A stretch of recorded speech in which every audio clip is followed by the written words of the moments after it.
Et à présent, mesdames et messieurs, nous arrivons à notre débat principal et pour aborder ce sujet, chers téléspectateurs, considérant l'année 2023 comme année de la jeunesse arabe, nous avons le plaisir d'accueillir au bout du fil Dr Sahar Talat, qui est professeur de médias numériques. Bonjour.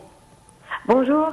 Bonjour, Dr Sahar. Alors, premièrement, quelle est l'importance de cette initiative du président Abdel Fattah el-Sisi pour marquer l'année 2023 comme année de la jeunesse arabe? La jeunesse arabe, comme vous savez, que c'est la majorité maintenant des habitats de notre zone arabe. Oui. Donc, c'est très essentiel en ce moment d'actualiser le rôle de la jeunesse dans tous les domaines, surtout d'interpréter et d'approfondir leur participation socio-culturelle et en même temps politique. Et vous savez qu'en ce moment, il y a plusieurs initiatives pour aider les jeunes entrepreneurs, pour aussi faire un établissement et constituer dans notre société des objectifs pour soutenir les jeunes, aussi pour en avoir une nouvelle vision envers les jeunes. Parce que, comme vous savez, le futur maintenant pour la technologie, pour une autre perspective d'éducation est complètement différente. Oui. Donc, il faut absolument penser à et devenir comment cet avenir pour eux sera avec des objectifs assez concrets et en même temps qui leur aide à découvrir des nouveaux horizons beaucoup plus envers le développement, envers une société avec équilibre, une éducation assez sophistiquée et en même temps dans les mains de tout le monde. Et aussi une jeunesse gaie, parce qu'on a besoin de la gaieté et on a besoin d'en avoir de la santé aussi. Et ça vient de la jeunesse. Puisque vous êtes prof des médias numériques, comment peut-on devenir producteur de matériel et pas consommateur? Je parle des jeunes arabes. Ça, c'est un problème assez important parce que, comme vous savez, on a besoin maintenant d'en avoir des centres de création de contenu arabe qui puisse être un contenu compétitif dans le marché international. Parce que vous savez bien que, par exemple, si on fait une classification des langues, et surtout les contenus dans ces langues, on va trouver par exemple le contenu des langues du chinois et de l'anglais, peut-être aussi maintenant des autres langues comme les langues latino-espagnoles et le français. Et ces langues en ce moment sont en train de travailler de plus en plus pour en avoir un espace beaucoup plus et des dimensions aussi beaucoup plus compétitifs dans leur contenu et aussi pour faire ce point de reconnaissance de leur culture, de leur identité et en même temps de réserver aussi leur identité parce que c'est très important. Et je pense ça viendra avec les jeunes.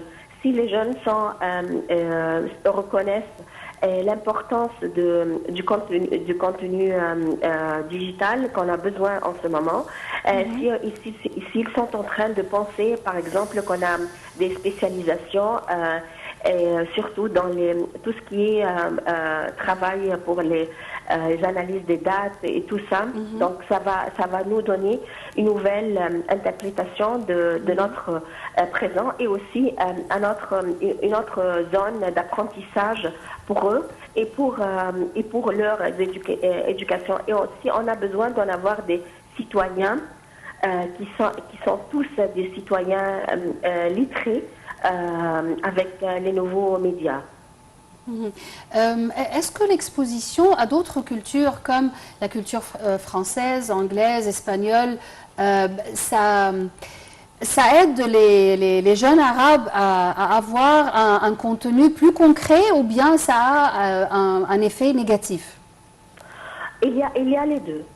Il y a l'effet négatif. Je ne sais pas si vous êtes en train de voir que la nouvelle langue, le franco, qui sont en train d'interpréter l'arabe en écrivant l'arabe en latin. En lettres latin. Oui, en lettres latin. Pour moi, ça, c'est une catastrophe. C'est par exemple, c'est parmi le danger de ne pas retenir l'importance et la beauté de la langue arabe. Ça, c'est un point très important que nous sommes tous, on doit tous voir ça parce qu'il y a un étalage entre les générations. Et de plus en plus, on voit maintenant cette langue qui est en train de s'étendre d'une façon extraordinaire. Mais en même temps, ça c'est un effet négatif 100%. Mais vous voyez aussi que les jeunes arabes, ils sont tous exposés à d'autres cultures peut-être sophistiquées, comme les beaux-arts, comme par exemple les notes de la musique, comme la science, comme la physique, comme la médecine. Donc il y a toute une approche aussi envers le monde scientifique qu'on a besoin maintenant de le forcer et de l'approfondir dans notre société. Parce que si nous sommes en train maintenant d'approfondir ce contenu arabe dans notre langue, avec une langue, disons peut-être moderne, mais en même temps en train de garder notre langue, ça va nous donner de plus en plus une éducation de citoyenneté assez profonde et aussi de garder notre identification parce que sinon nous serons comme des autres comme des autres générations ou des autres jeunes qui ne savent pas ni parler ni leur langue maternelle ni les autres langues et ça c'est un problème assez reconnu en ce moment. Alors, Dr Sahar, si on veut trouver, je dirais, un facteur commun, ou comme on dit en anglais, common ground, entre les jeunes du monde arabe, que ce soit de l'Est ou de l'Ouest, que ce soit le monde maghrébin ou le monde du Golfe, ou l'Égypte et les pays avoisinants, comment peut-on trouver des facteurs communs pour relier plus et unir plus la jeunesse arabe? Oui, par exemple, on a le sport. C'est un phénomène, c'est pas un phénomène, c'est un bon mouvement du corps, un bon mouvement mental et aussi c'est une forme d'apprentissage de notre vie sociale d'une façon assez équilibrée et en avoir beaucoup plus de tolérance entre nos communautés, disons, et entre les pays arabes. Numéro 1, le sport, par exemple. Numéro 2, je vois bien la culture. Et il faut travailler plus tout ce qui est dessin, tout ce qui est beaux-arts, tout ce qui est musique. On peut créer des groupes de musique de tous les jeunes, disons de l'Est, de l'Ouest, du Sud, du Nord, oui. de tous les pays. Et on a besoin aussi d'une éducation, mais avec... on ne doit pas penser au phénomène d'exclusion ou de marginalisation que nous sommes en train de voir, ou cette, disons, la différence entre les générations. En ce moment, on a besoin d'une citoyenneté assez forte et d'en avoir beaucoup plus d'accès à l'information de l'autre. Et l'autre, pour nous, c'est notre voisin, le pays qui est juste à côté de nous, mais on a besoin de savoir leurs attitudes, leurs valeurs, leur savoir-faire, leurs connaissances. Et on a besoin aussi de créer la grande famille, si on peut dire ça, arabe, comme on avait ça entre les amis. Entre plusieurs programmes d'échange d'experts, par exemple, même des programmes d'échange financiers ou au niveau des écoles. Et il faut penser d'une façon micro et macro en même temps.